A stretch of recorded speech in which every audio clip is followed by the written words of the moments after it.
Hey guys, this is Sanchit and I welcome you all in my YouTube channel Exam Tactics। दोस्तों आज के इस video में हम बात करने वाले हैं जो हमारी सीरीज चलती हुई आ रही है डी ट्रिपल एस बी के प्रीवियस ईयर रीजनिंग के पेपर्स की। आज हम उस सीरीज का नेक्स्ट पार्ट डिस्कस करने वाले हैं और देखने वाले हैं रीजनिंग के कुछ बेहतरीन क्वेश्चंस जो पेपर में आए हुए हैं और उन क्वेश्चंस को सॉल्व करने की आपकी अप्रोच कैसी होनी चाहिए थी इस पर हम ध्यान देंगे। तो चलिए लेके चलता हूं आपको पहले क्वेश्चन की तरफ। हमारा पहला क्वेश्चन है ये। देखिए क्वेश्चन में आप देख पा रहे होंगे, क्वेश्चन में दिया गया है कि निम्नलिखित प्रश्न में दिए गए विकल्पों से संबंधित शब्द योगों को चुनिए। मतलब in the following question select the related word pair from the given alternatives. एक आपको टर्म दिया गया है स्टूडेंट्स और स्कूल। आपको पता है कि जितने स्टूडेंट्स होते हैं वो सारे स्कूल में पढ़ते हैं, ठीक है।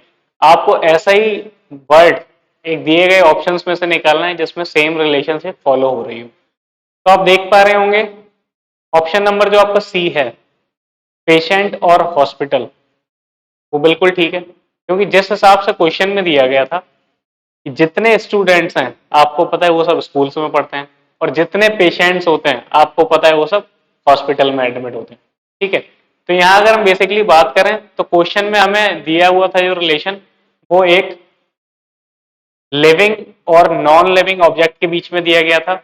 वैसे ही ऑप्शन नंबर सी में हमें दिया गया है लिविंग और नॉन लिविंग ऑब्जेक्ट के बीच में। बाकी जितने ऑप्शन आपको दिए गए हैं ना, आप सब में देख पा रहे होंगे, सब में नॉन लिविंग चीजें दी गई हैं। पेंसिल, लिखना, कप, वाटर, मिल्क, प्रोटीन, ये सब निर्जीव चीजें। तो हमें जो क्वेश्चन पेपर दिया गया था उसमें हमें बोला गया था एक सजीव और एक निर्जीव के बारे में। वैसे ही रिलेशन हमें ऑप्शन नंबर सी में मिल रही है पेशेंट और हॉस्पिटल, ठीक है। चलिए बढ़ते हैं नेक्स्ट क्वेश्चन की तरफ। नेक्स्ट क्वेश्चन है आपका ये। आपको पता है इस टाइप के क्वेश्चन जब भी पेपर में आते हैं आपको क्या करना है, आपको एक पैटर्न ढूंढना है। जो पैटर्न पहले वाले में फॉलो हो रहा होगा वही पैटर्न हमारा दूसरे वाले में फॉलो होगा, ठीक है। तो इस क्वेश्चन को मैं लिख देता हूँ, तब तक क्वेश्चन सॉल्व करने की कोशिश करिए। आपको दिया गया है पेरेंट,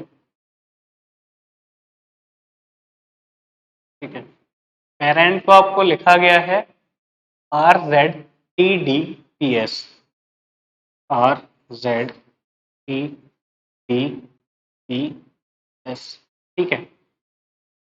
और आपसे पूछा क्या है, आपसे पूछा गया है कि ट्रंक को कैसे हम लिखेंगे कोडिंग में, ट्रंक, ठीक है। तो सबसे पहले हम कोशिश करेंगे इस दिए हुए क्वेश्चन में पैटर्न ऑब्जर्व करने की, कौन सा पैटर्न इसमें चल रहा है। यहां से मैं क्वेश्चन को थोड़ा छोटा कर देता हूं जिससे आप ये ABCD की सीरीज पूरी ढंग से देख पाए। चलिए ठीक है, अब आपको विजिबल होगा। तो देखिए हम बात करते हैं, अगर हमें P से R की तरफ जाना है तो आप यहाँ देख पा रहे होंगे P में हमें कितना जोड़ना पड़ेगा। आप बोलेंगे +2, यानी 2 जोड़ दूं मैं P में तो R पे पहुंच जाऊंगा। वैसे ही मैं आपसे बोलूं अगर आपको A से Z की तरफ जाना है, A से Z की तरफ जाना है तो आपको -1 करना पड़ेगा। आप बोलेंगे ठीक है। फिर मैं बोलूं अगर आपको R से T की तरफ जाना है फिर आप बोलेंगे मुझे +2 करना पड़ेगा, तो ये भी ठीक है। E से D फिर -1, N से P फिर +2 और T से S फिर -1, ठीक है। तो यहां से आपकी जो सीरीज मिली वो आपको ये मिली +2 -1 +2 -1। इस टाइप की आपकी सीरीज एक चल रही है, ठीक है। अब यही सेम सीरीज हम यहाँ पे फॉलो करने की कोशिश करेंगे। अगर आप टी में +2 करेंगे, टी में आप 2 जोड़ेंगे, आपका कितना आएगा V, ठीक है। अब यहीं से आपको एक चीज क्लियर हो जानी चाहिए कि जो दिए गए ऑप्शंस है ना उसमें ऐसा ऑप्शन आंसर होगा जिसका पहला लेटर V होगा। आप देख पा रहे होंगे ऑप्शन नंबर A और ऑप्शन नंबर C, उनमें पहला लेटर जो दिया गया है वो S दिया गया है। तो आप पहले इन दो ऑप्शंस को एलिमिनेट कर दीजिए, ठीक है। अब हम बात करते हैं ऑप्शन नंबर B और ऑप्शन नंबर D की। अब यहां से आप देख पा रहे होंगे ऑप्शन नंबर B और ऑप्शन नंबर D का जो लास्ट वाला लेटर है, मैं थोड़ा बड़ा कर रहा हूं जिससे देख पाए। ऑप्शन नंबर बी में जो ऑप्शंस का लास्ट वाला लेटर है, ऑप्शन नंबर बी में दिया गया है N और ऑप्शन नंबर डी में दिया गया है M। तो हम क्या करेंगे, हम सीधे लास्ट वाले लेटर पे काम करेंगे, उससे हमें आंसर पता चल जाएगा कि क्या होगा। लास्ट लेटर तक के सीरीज चल रही है हमारी +2 -1। अगर इसमें +2 है तो इसमें -1 होगा, इसमें फिर +2 होगा, इसमें फिर -1 होगा, इसमें फिर +2 होगा। के में अगर आप +2 करेंगे तो आप कितना आएगा M, ठीक है। तो तो आपको पता चल गया जिस ऑप्शन में लास्ट में एम होगा वो आपका आंसर होगा, जो आपका ऑप्शन नंबर डी में है। इसलिए आपका ऑप्शन नंबर डी आंसर हो जाएगा। आपको सारे लेटर्स का अलग अलग निकालने की जरूरत नहीं है, केवल फर्स्ट और लास्ट लेटर पे काम कर सकते थे, जिससे आपका टाइम भी बचेगा और जल्दी से जल्दी आप इस क्वेश्चन को कर पाएंगे। चलिए बढ़ते हैं नेक्स्ट क्वेश्चन की तरफ। नेक्स्ट क्वेश्चन है हमारा ये देखिए, पिछले वाले पेपर में भी आपके इस टाइप के क्वेश्चन मिले थे, इस वाले पेपर में भी क्वेश्चन आया हुआ है। क्वेश्चन में क्या बोल रहा है? क्वेश्चन में हमें बोल रहा है कि राम का जो मुंह है वो नॉर्थ डायरेक्शन में है, ठीक है। आगे हमसे क्या बोला कि वो पहले एंटी क्लॉकवाइज घूमता है 120 डिग्री, उसके बाद दोबारा एंटी क्लॉकवाइज घूमता है 340 डिग्री, और फिर लास्ट में वो घूमता है 220 डिग्री क्लॉकवाइज। तो इस क्वेश्चन या इस टाइप के क्वेश्चंस को सॉल्व करने का तरीका मैंने आपको बताया था। आपको एंटी क्लॉकवाइज जितनी वैल्यू दी गई है आप उन सबको अलग जोड़िए, आपको क्लॉकवाइज जितनी वैल्यू दी गई है आप उन सबको अलग जोड़िए, और लास्ट में दोनों का डिफरेंस लीजिए और देखिए क्या आ रहा है। तो वही हम करने की कोशिश कर रहे हैं। हम यहाँ पे ले रहे हैं anti clockwise value, anti clockwise, और यहाँ क्लॉकवाइज, ठीक है। एंटी क्लॉकवाइज वैल्यूज हमें क्या क्या दी गई थी? 120 डिग्री और 340 डिग्री, ठीक है। अगर हम इनका टोटल करें तो हमारा आ जाएगा 460 डिग्री, ठीक है। क्लॉकवाइज वैल्यू हमें क्या दी गई थी? क्लॉकवाइज वैल्यू हमें दी गई थी 220 डिग्री, ठीक है। अगर आप 460 में से 220 का डिफरेंस लेंगे तो आपका कितना आ जाएगा? आपका आ जाएगा, मैं यहाँ लिख ही देता हूँ, 460 माइनस 220, ठीक है। तो ये जो आपका डिफरेंस आएगा आपका आएगा 240 डिग्री। और 240 डिग्री किस तरफ? एंटी क्लॉकवाइज या क्लॉकवाइज, ये बहुत ध्यान रखना है आपको, ठीक है। तो आपको पता है जो वैल्यू बड़ी होती है लास्ट में वही बचेगी, जब आप बड़े से छोटा घटाएंगे तो बड़ी वाली वैल्यू तो बचेगी। यहाँ आप देख पा रहे होंगे कि एंटी क्लॉकवाइज वाली वैल्यू बड़ी थी, तो यहाँ जो हमारा बचेगा वो भी बचेगा एंटी क्लॉक, ठीक है। चलिए इसके आगे करने की कोशिश करते हैं। क्वेश्चन में हमसे बोला क्या गया था कि राम का जो फेस है वो नॉर्थ डायरेक्शन में है स्टार्टिंग में, ठीक है। डायरेक्शन मैंने आपको बताई थी, सीधे हाथ की तरफ आपका ईस्ट, उल्टे हाथ की तरफ आपका वेस्ट, ठीक है। सामने की तरफ आपका नॉर्थ और पीछे की तरफ आपका साउथ, ठीक है। हमसे बोला ये गया था कि राम का जो फेस है वो स्टार्टिंग में नॉर्थ डायरेक्शन में था, ठीक है। मान लीजिए आपका राम का फेस जो था इस साइड था, और हमें पूछा गया है कि लास्ट में उसका फेस कहाँ होगा ये बताना है। अब आपको पता चल गया जो पहले हमें वैल्यू दी गई थी उससे हमें कितना कम करना पड़ेगा? 240 डिग्री एंटी क्लॉकवाइज, ठीक है। अब हम इससे 240 डिग्री एंटी क्लॉकवाइज कम करने की कोशिश करते हैं। एंटी क्लॉकवाइज का मतलब क्लॉक जिस डायरेक्शन में घूमती है उसकी उल्टी डायरेक्शन, ठीक है। इस डायरेक्शन में हमें 240 डिग्री कम करना है। आपको पता है कि इन दो डायरेक्शन के बीच में 90 डिग्री होता है, ठीक है। इन दो के बीच में भी 90 डिग्री होगा, तो ये टोटल जो है आपका हो गया 180 डिग्री, ये टोटल, ठीक है। इतना आपको 180 हो गया, और 180 से कितना ज्यादा हो रहा है? 60 डिग्री, यानी लगभग इधर कहीं आ जाएगा, ठीक है। तो आप यहाँ देख पा रहे होंगे 180 आपका ये 60 है, तो ओवरऑल जब आपने 240 डिग्री एंटी क्लॉकवाइज उसे घुमाया तो वो कहाँ पहुंचा? वो पहुंचा साउथ और ईस्ट डायरेक्शन के बीच में, यानी जो आपका आंसर होगा वो होगा साउथ और ईस्ट, जो ऑप्शन नंबर ए में दिया गया है, ठीक है। चलिए बढ़ते हैं नेक्स्ट क्वेश्चन की तरफ। नेक्स्ट क्वेश्चन आपका ये है जो स्क्रीन पे ही खत्म हो जाएगा, इस क्वेश्चन को देखिए और समझने की कोशिश करिए। आपको तीन अलग अलग चीजों के बारे में बात की गई है। पहली चीज आपसे बोली गई है शॉपकीपर, और दूसरी चीज बोली गई है फीमेल, और तीसरी चीज बोली गई है मेल। आपसे पूछा गया है कि इन तीनों में रिलेशन क्या है। देखिए, अब मेल और फीमेल का कोई डायरेक्ट रिलेशन तो है नहीं, अपने आप में मेल जितने हैं वो अलग हैं, अपने आप में फीमेल जितनी है वो अलग है, ठीक है। अगर हम बात करें शॉपकीपर की, तो आप ये जरूर बोल सकते हैं कि यार दुकानदार जो होते हैं ना उनमें से कुछ मेल भी हो सकते हैं और कुछ फीमेल भी हो सकते हैं। यानी अगर हम इसका फिगर बनाने की कोशिश करें तो किस टाइप का बनेगा? अगर मान लीजिए हम शॉपकीपर को यहाँ रख रहे हैं, ठीक है, ये हो गए हमारे शॉपकीपर, ठीक है। उसमें कुछ तो शॉपकीपर ऐसे होंगे जो मेल हो, आप बोलोगे ठीक बात है, और कुछ शॉपकीपर ऐसे भी हो सकते हैं जो फीमेल हो, आप बोलोगे ये बात भी ठीक है। ठीक है, तो शॉपकीपर और मेल और फीमेल में जो हमारा रिलेशन बनेगा वो इस टाइप का बनेगा, जो ऑप्शन नंबर बी में हमें दिया गया है। ठीक है, चलिए बढ़ते हैं नेक्स्ट क्वेश्चन की तरफ।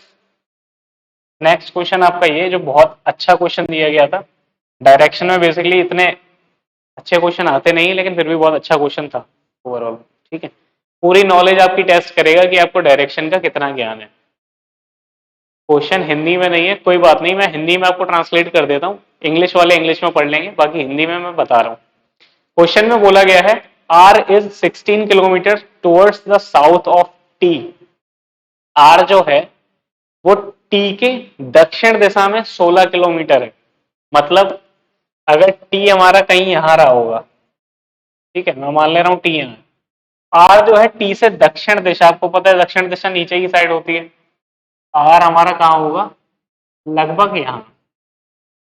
ठीक है, और ये डायरेक्शन हमें कितनी दी गई है, 16 किलोमीटर। चलिए ठीक है, आगे क्या बोला है, P is 4 kilometre towards the north of R, यानी जो P है वो R से उत्तर दिशा में 4 किलोमीटर है। अब आपको पता है उत्तर दिशा कौन सी होती है, ऊपर वाली।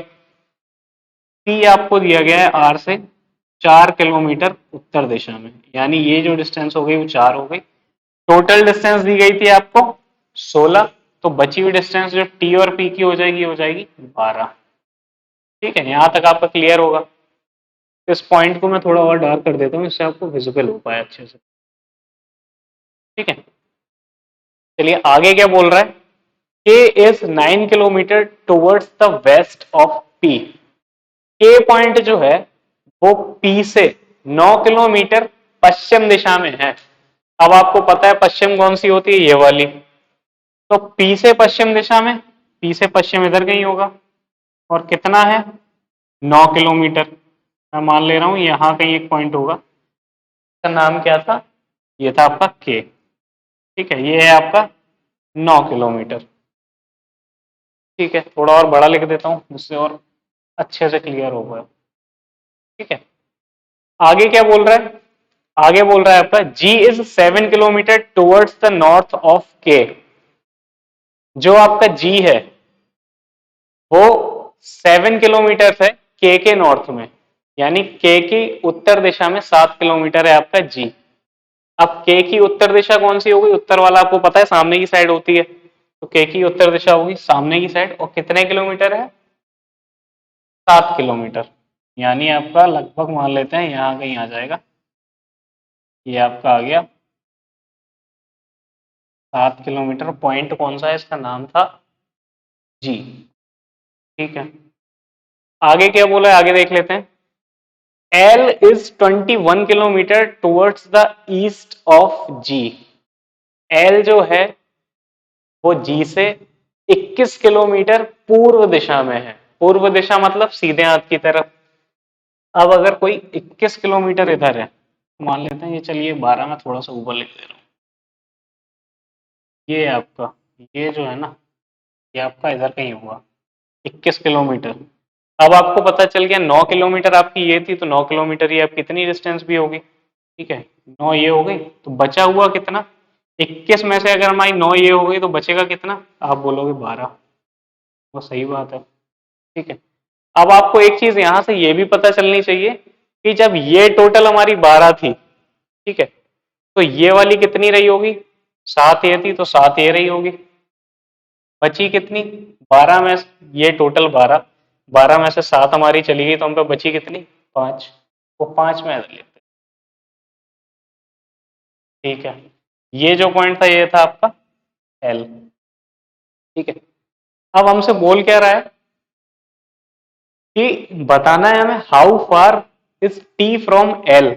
जो हमारा टी है वो एल से कितनी डिस्टेंस पे है, यानी आपको बताना है बेसिकली ये डिस्टेंस। ठीक है, आप यहाँ देख पा रहे होंगे ये 90 डिग्री का एंगल बन रहा है। ठीक है, तो ये टी एल आपको निकालना है। आपने मैथ्स में पढ़ा होगा पाइथागोरस, वो पाइथागोरस ही आपको यहाँ लगानी है, जहां आपको पता चल जाता है टी एल का जो स्क्वायर होगा वो किसके बराबर होगा, 5 के स्क्वायर के प्लस 12 के स्क्वायर के। ठीक है, ये आपके आ गया 25 और ये आ गया आपका 144, यानी आपका टी एल स्क्वायर जो आ गया वो आया 169 और टी एल जो आया वो आया 13 किलोमीटर, क्योंकि ये सब जो डिस्टेंस थी ये किलोमीटर में दी गई थी। ठीक है, तो आपको पता चल गया कि टी एल की जो डिस्टेंस है वो है 13 किलोमीटर। ठीक है, इसके अलावा दूसरा क्वेश्चन आपसे क्या पूछा गया है, in which direction of P from L. आपसे ये पूछा गया कि जो पी पॉइंट है वो एल पॉइंट से किस डायरेक्शन में है, यानी बेसिकली आपको ये डायरेक्शन बतानी है। ठीक है, ये डायरेक्शन आपको बतानी है। आपको पता है ये ईस्ट होता है, ये वेस्ट होता है, ये नॉर्थ होता है, ये साउथ होता है। तो ये डायरेक्शन कौन सी हो गई, जो वेस्ट और साउथ के बीच में आ रही है, इसी डायरेक्शन में तो है ना पी आपका, वेस्ट और साउथ के बीच में ही तो पी है। तो आपका आंसर हो जाएगा 13 किलोमीटर्स, जो केवल दो ऑप्शन में दिया गया था, ऑप्शन नंबर बी और ऑप्शन नंबर डी में। और उसके साथ में जो आपकी डायरेक्शन हो जाएगी वो हो जाएगी आपकी वेस्ट और साउथ, यानी दक्षिण और पश्चिम। ये ऑप्शन नंबर बी में दिया गया था, इसलिए आपका ऑप्शन नंबर जो बी है वो राइट आंसर है। ठीक है, चलिए बढ़ते हैं नेक्स्ट क्वेश्चन की तरफ। नेक्स्ट क्वेश्चन आपका सिलॉक्स का दिया हुआ है, ये क्वेश्चन भी मैं लिख देता हूं एक बार। हमने पहले भी डिस्कस किया है कि सिलॉक्स अपने आप में बहुत बड़ा टॉपिक है, इसे केवल क्वेश्चंस में समझना थोड़ा सा मुश्किल है। जब हम टॉपिक वाइज करेंगे ना, चैप्टर वाइज करेंगे रीजनिंग को, तब हम इसे बहुत अच्छे से समझेंगे, एक एक कॉन्सेप्ट हम समझेंगे बड़े आराम से। ठीक है, अभी हम क्वेश्चन देख लेते हैं, क्वेश्चन में क्या बोल रहा है। क्वेश्चन में ये बोल रहा है some are R M.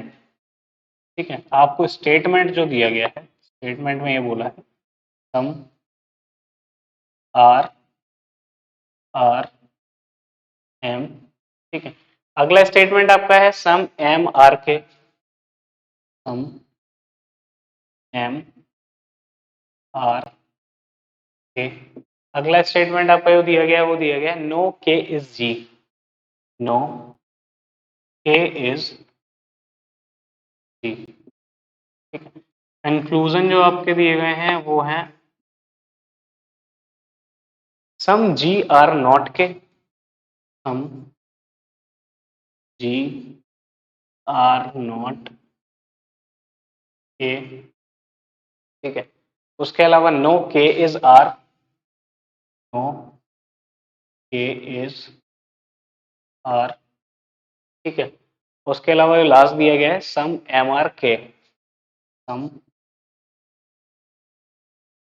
Are के। ठीक है, अब इसे समझने की कोशिश करते हैं।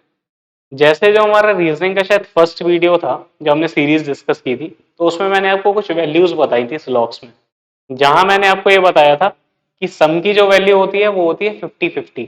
तो यहाँ हम वैल्यू रखते हैं, ये आपका आ गया 50, ये 50, सम की वैल्यू फिर 50, ये 50। नो की वैल्यू मैंने आपको 100 बताई थी, तो 100 ये, 100 ये। ठीक है, ऐसे ही हमने बताई थी सम नॉट की वैल्यू 50-100 होती है। ठीक है, तो यानी ये 50 और ये 100। नो की वैल्यू आपको पता है 100-100, और सम की वैल्यू 50-50 भी आपको पता है। ठीक है, अब बात कर लेते हैं कि इन कंक्लूजन में से कौन से कंक्लूजन ऐसे हैं जो हमारे फॉलो करते हैं स्टेटमेंट को। ठीक है, चलिए देखने की कोशिश करते हैं हम पहले कंक्लूजन को, जहां हमें दिया गया है सम जी आर नॉट के, यानी जी की वैल्यू कितनी दी गई है हमें कंक्लूजन में 50, और हमारे पास स्टेटमेंट में कितनी थी 100। मैंने आपको बताया था आप स्टेटमेंट से ज्यादा वैल्यू से कंक्लूजन में कम वैल्यू में आ सकते हैं, लेकिन कम वैल्यू से ज्यादा वैल्यू में नहीं जा सकते कंक्लूजन में। ठीक है, तो यहाँ हम ज्यादा वैल्यू से कम वैल्यू में आए, इसलिए जी की वैल्यू तो ठीक है। नो के की वैल्यू कितनी दी थी 100, तो यहाँ ये स्टेटमेंट तो फॉलो हो गया।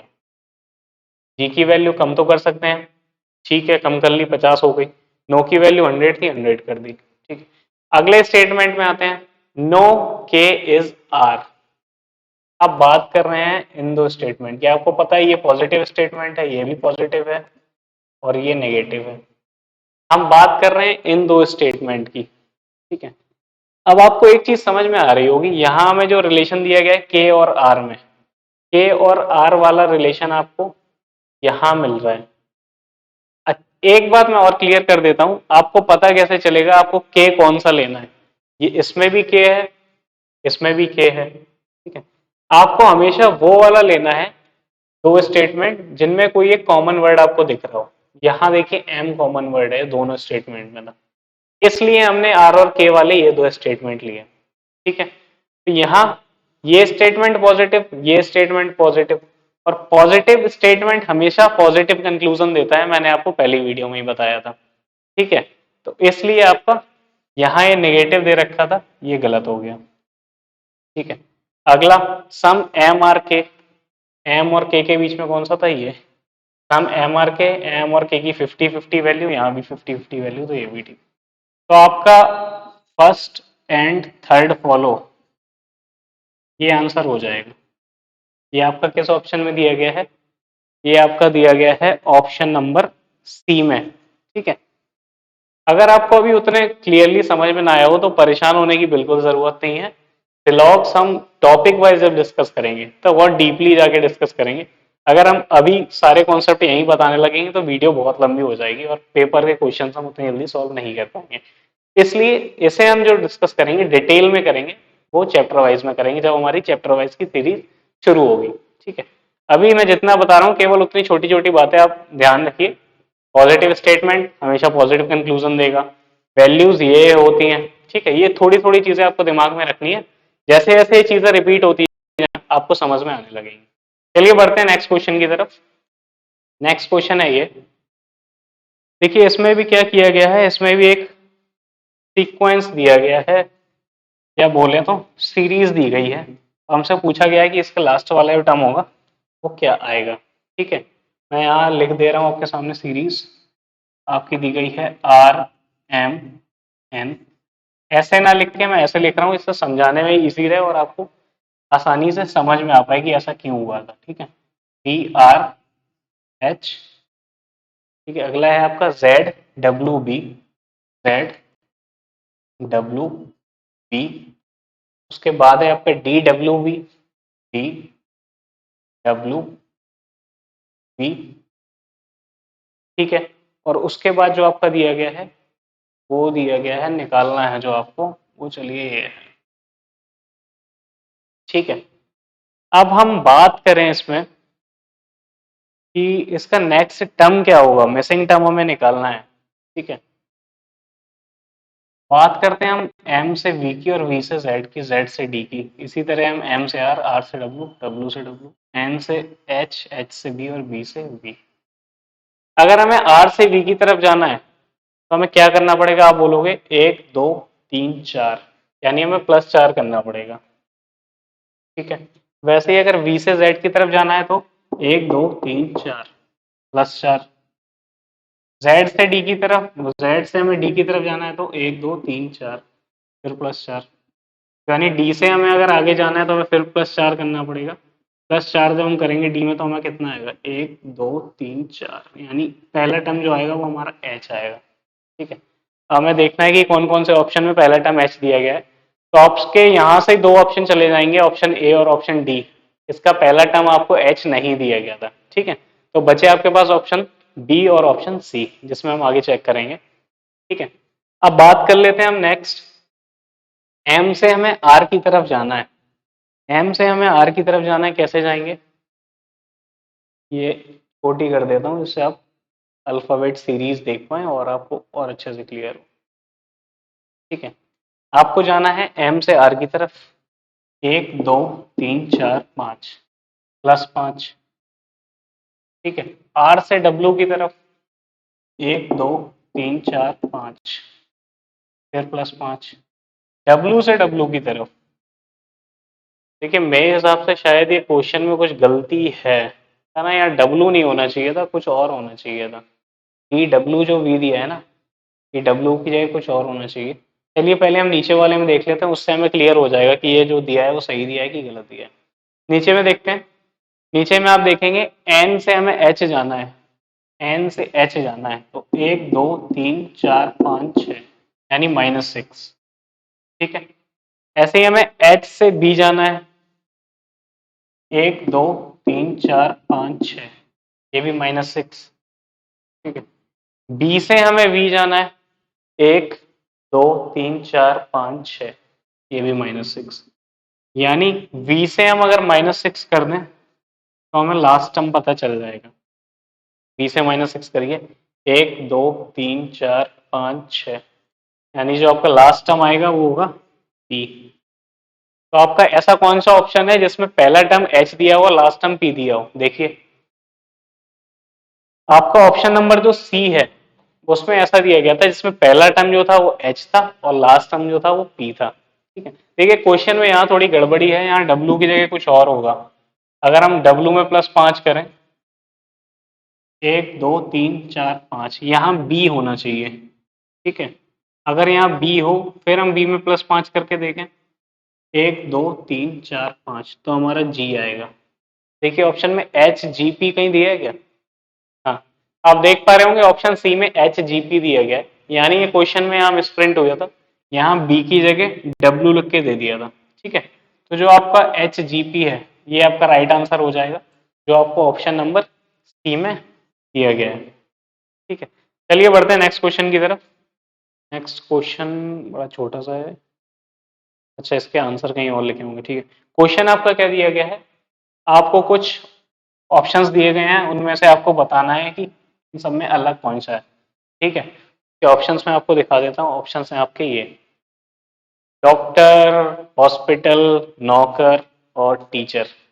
आप सबको ही पता है जितने भी डॉक्टर हैं वो सब भी लिविंग है, मतलब इंसान है। नौकर जो होते हैं वो सब भी इंसान है। अध्यापक जितने हैं वो सब भी ह्यूमन बीइंग्स हैं। ठीक है। लेकिन जो अस्पताल है ये अपने आप में नॉन लिविंग थिंग है। बाकी जितने ऑप्शन आपको दिए गए थे, डॉक्टर ये भी किसी का व्यवसाय है, डॉक्टर। ठीक है। नौकर ये भी किसी का व्यवसाय है। अध्यापक ये भी किसी का व्यवसाय है। हॉस्पिटल अपने आप में अलग संस्था है, ये व्यवसाय नहीं है। ठीक है। तो आपका जो ऑप्शन नंबर डी है ये आपका आंसर हो जाएगा। तो आज के इस वीडियो में हम इतने ही क्वेश्चन डिस्कस करेंगे। मिलते हैं आपके साथ नेक्स्ट वीडियो में, हम जिसमें रीजनिंग के हम आगे के क्वेश्चन डिस्कस करेंगे।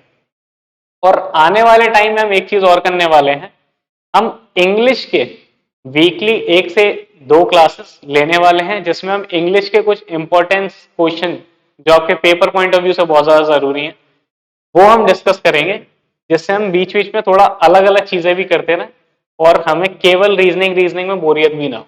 ठीक है। जैसे ही हम रीजनिंग का पार्ट खत्म करेंगे उसके बाद हम आएंगे मैथ्स के पार्ट में और प्रीवियस ईयर की मैथ्स को भी डिस्कस करेंगे। तो चलिए दोस्तों, मिलते हैं आपसे नेक्स्ट वीडियो में। अगर आपने चैनल को सब्सक्राइब नहीं किया है तो प्लीज सब्सक्राइब करिए, वीडियो को लाइक करिए, शेयर करिए, और अगर आपके कोई भी कमेंट्स या डाउट्स हैं तो प्लीज कमेंट सेक्शन में कमेंट करके हमें जरूर बताइए। तब तक अपना ध्यान रखिए, ख्याल रखिए। बाय बाय, जय हिंद।